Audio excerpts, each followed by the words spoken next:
Imagine ser preso não por roubar, não por enganar ou agredir, mas por simplesmente fazer uma piada. Parece surreal, mas isso aconteceu. Hoje, vamos mergulhar em 10 casos impressionantes de pessoas condenadas injustamente, e entre eles, um comediante brasileiro que teve sua liberdade ameaçada simplesmente por falar. Prepare-se para se indignar, se surpreender e, acima de tudo, refletir. Essa lista vai muito além de julgamentos errados. Ela mostra como o sistema, às vezes, pode virar piada, mas uma daquelas bem amargas. E o caso número 1 é de cair o queixo. 10º Kalief Browder, preso por roubo, que nunca aconteceu. Kalief era um jovem de 16 anos, preso em Nova York, acusado de roubar uma mochila. Sem provas, sem julgamento, ele ficou preso por 3 anos, sendo 2 em confinamento solitário. Ele nunca foi condenado. Quando finalmente libertado, o trauma já era irreparável. Kalief cometeu suicídio 2 anos depois. Seu caso expôs falhas brutais no sistema criminal americano, mostrando como a pobreza e a cor da pele podem transformar alguém em alvo, mesmo sem culpa alguma. O mundo viu, tarde demais, que o erro foi do sistema, não dele. 9. Márcio José da Silva.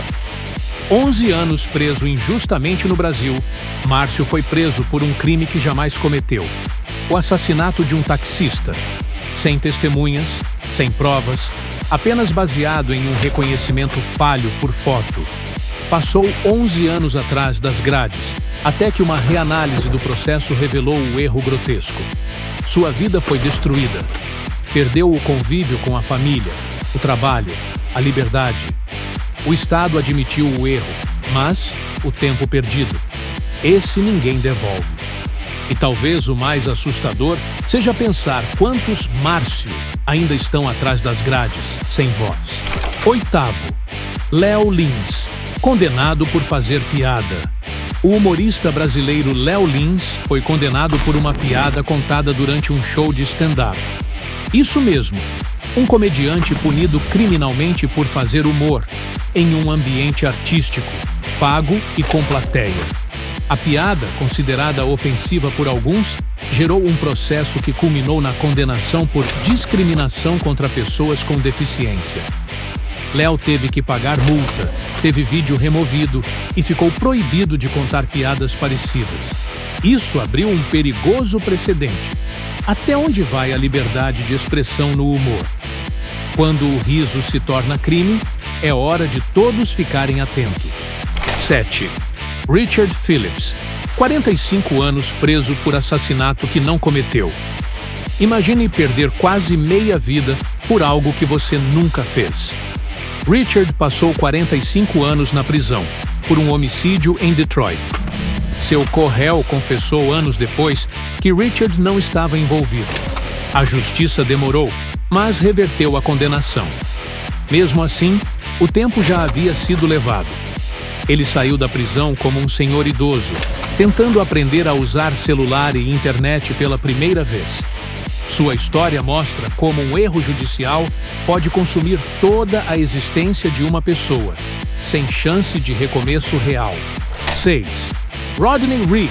Condenado à morte com provas duvidosas, Rodney foi condenado por estupro e assassinato no Texas. Porém, novas evidências de DNA e testemunhos que contradiziam a acusação colocaram tudo em dúvida. A execução foi suspensa em cima da hora. Hoje, uma campanha global tenta provar sua inocência definitiva. Rodney está vivo, mas ainda preso. E cada novo detalhe que surge reforça a tese de que talvez o verdadeiro culpado esteja solto e o inocente no corredor da morte. Uma contagem regressiva cruel e injusta. 5. Rafael Braga, condenado por portar produtos de limpeza. Durante os protestos de 2013 no Brasil, Rafael, um catador de latinhas, foi preso por portar pinho-sol e água sanitária. A polícia alegou que ele carregava materiais para fazer coquetel Molotov. Mesmo sem provas de intenção ou qualquer ligação com vandalismo, Rafael foi condenado. Foi o único a ser preso naquele contexto. Sua cor, sua origem e sua condição social pesaram mais que os fatos. O caso gerou protestos internacionais e se tornou símbolo do racismo estrutural e da seletividade penal no Brasil. 4. Stephen Avery. Acusado 2 vezes injustamente, Stephen foi condenado por estupro nos anos 80 e passou 18 anos preso até o DNA provar sua inocência. Libertado, começou a processar o Estado, mas logo foi preso novamente, agora por assassinato.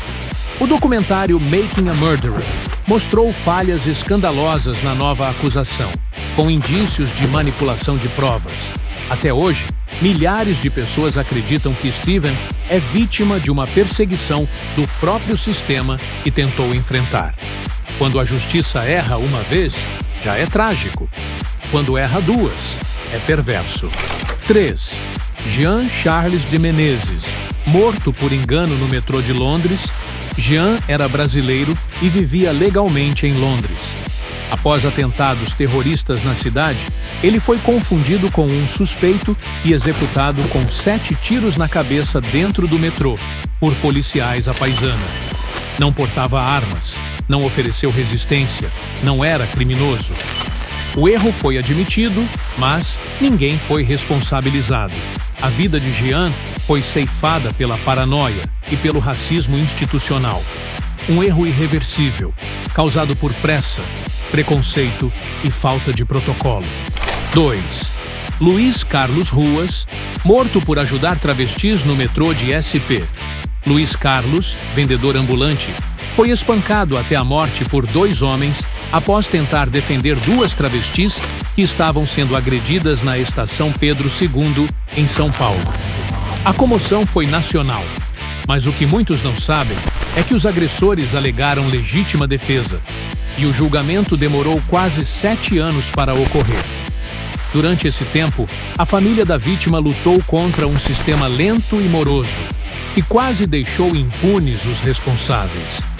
O absurdo aqui não é só a injustiça, mas o quanto ela demorou para ser corrigida. 1. Willingham, executado por um crime que provavelmente não cometeu. Cameron Todd Willingham foi condenado à morte nos Estados Unidos por ter incendiado a casa e matado suas 3 filhas. Mas anos depois, novas investigações provaram que o incêndio foi acidental. Mesmo assim, o governador do Texas ignorou os apelos e executou Willingham. O caso é um dos mais chocantes erros judiciais da história. O Estado não só prendeu um inocente, ele matou um inocente. E isso levanta a pergunta mais perturbadora de todas. Quantas outras execuções assim já aconteceram em silêncio? Essas histórias revelam uma dura verdade. O erro judicial existe, e suas vítimas são de carne e osso. Que cada um desses nomes nunca seja esquecido e que a justiça aprenda com seus próprios erros.